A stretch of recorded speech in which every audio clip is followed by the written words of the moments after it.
વકફનો જે વિરોધ થઈ રહ્યો છે, શું કે? વકફ એ ઉર્દુ શબ્દ છે. વકફ એટલે કે દાન. દાન આપનારને ઉર્દુમાં વકફી કહે છે. અને દાનમાં આવેલી રકમનું સંચાલન કરનારને મુતવલ્લી કહીએ છીએ.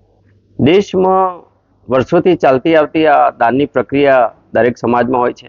પરંતુ વકફમાં આવેલી વકફની દાનની રકમનું યોગ્ય સંચાલન નહીં થવાની અનેક ફરિયાદ આ દેશમાં ખૂબ લાંબા સમયથી છે.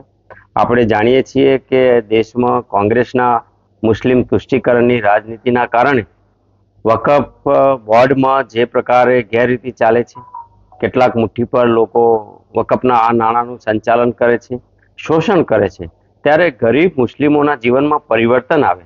સાચ અર્થમાં વકફમાં દાનમાં આવેલી રકમમાંથી સામાજિક સંસ્થાઓ, સેવાની સંસ્થાઓ, આરોગ્યની સંસ્થાઓ, શૈક્ષણિક સંસ્થાઓ, આવી સંસ્થાઓનું નિર્માણ થાય અને મુસ્લિમ સમાજના જીવનમાં પરિવર્તન આવે. આ માટેના કાયદાઓ બનાવવાનું કામ દેશના યશસ્વી વડાપ્રધાન આદરણીય નરેન્દ્રભાઈ મોદી સાહેબના નેતૃત્વમાં ચાલતી એનડીએની સરકારે કર્યું છે.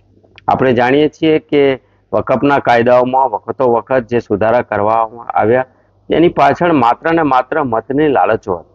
2013માં જે છેલ્લો સુધારો કરવામાં આવ્યો અને એ સુધારો ગેરબંધારણીય સુધારો હતો, છતાં પણ તત્કાલીન સમયના કોંગ્રેસના આ નિર્ણયના કારણે એક સમયમાં સ્વતંત્રતા પહેલા વકફની મિલકતો, આમ પણ વકફ પાસે દેશમાં ત્રીજા નંબરની સંપત્તિ છે. સૌથી પહેલાની સંપત્તિ ડિફેન્સ પાસે છે, બીજા ક્રમે રેલવે પાસે છે, જે દેશની સંપત્તિ છે, અને ત્રીજા ક્રમે વકફ પાસે છે.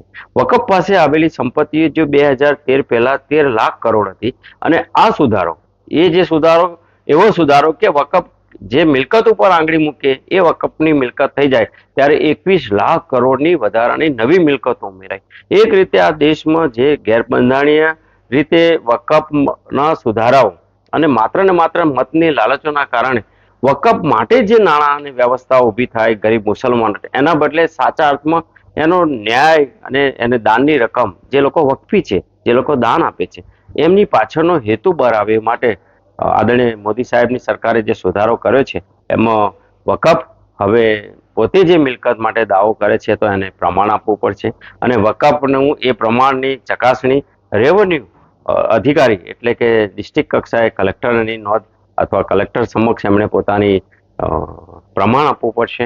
એક રીતે કહીએ તો ટ્રાન્સપરન્સી આવશે. હાલ જે ચાલી